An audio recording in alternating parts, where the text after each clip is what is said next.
कोई भी मांसाहारी, नशा करने वाला, राजनीतिज्ञ आदमी, यानी जो उनका भगत नहीं है, वो व्यक्ति संत जी की पगड़ी को भी हाथ लगाने का अधिकारी नहीं है।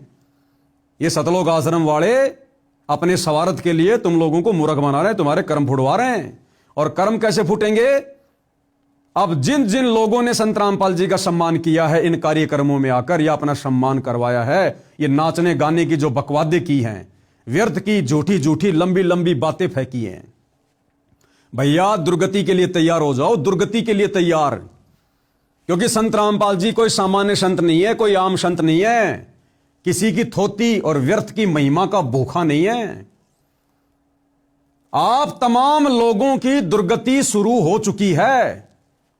धीरे धीरे धीरे धीरे दुर्गति आपके दरवाजे की तरफ बढ़ रही है। एक छोटा सा उदाहरण दे देता हूं आपको।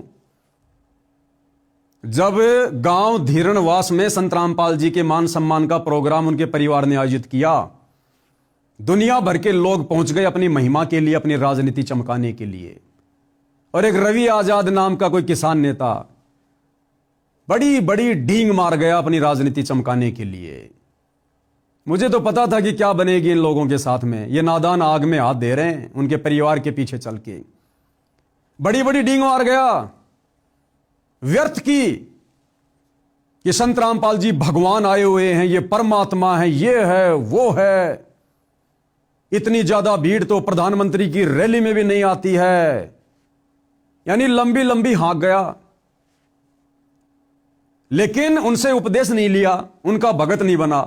मैं कहूंगा कि भाई एक भगवान तो ऊपर है, और अगर किसी को धरती का भगवान कहा जाए, जिसको रात को तकलीफ बताई जाए और सुबह उसका समाधान हो जाए, तो आज के दिन साक्षात धरती के भगवान है रामपाल जी महाराज। इस बात में कोई शंका नहीं है।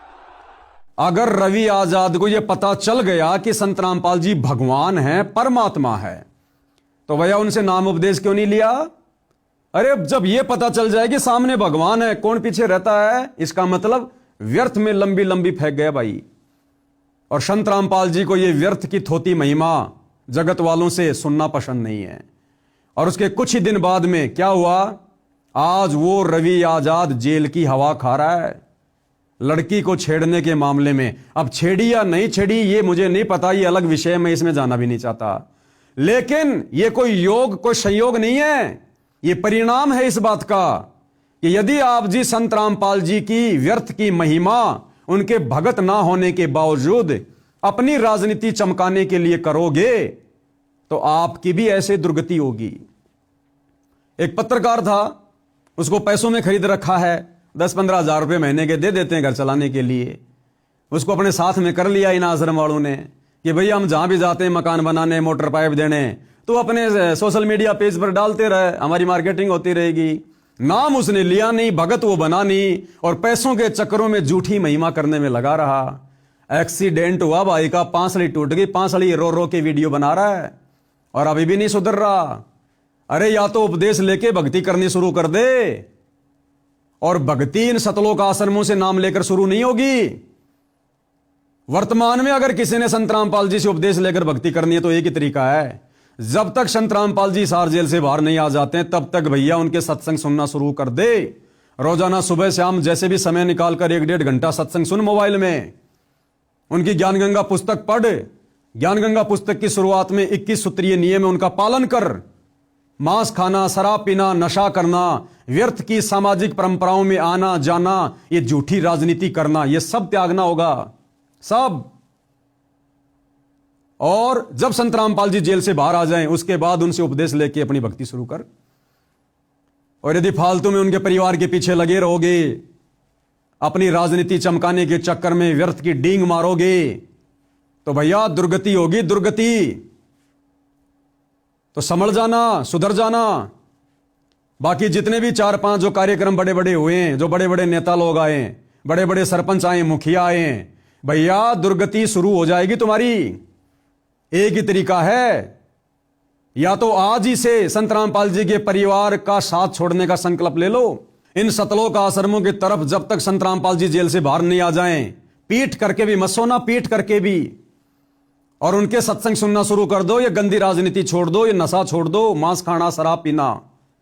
अन्यथा तुम लोगों ने जो बकवाद इन कार्यक्रमों के माध्यम से संत रामपाल जी को दुखी करने के लिए की है, इसका परिणाम आप लोगों ने आने वाले समय में भोगना पड़ेगा, भुगतना पड़ेगा। यह अध्यात्म का विधान है। कारण चाहे कुछ भी बने, क्योंकि आपने इस प्रकार से संत रामपाल जी की इन कार्यक्रमों के माध्यम से व्यर्थ की महिमा करके, झूठी डींग मार के, क्योंकि तुम्हें तो विश्वास नहीं और दुनिया को कह रहे हो भगवान आए, भगवान आए, भगवान आए तो दीक्षा लो ना। ये तो है भगवान, नो डाउट, लेकिन तुम क्यों व्यर्थ में भोग रहे हो?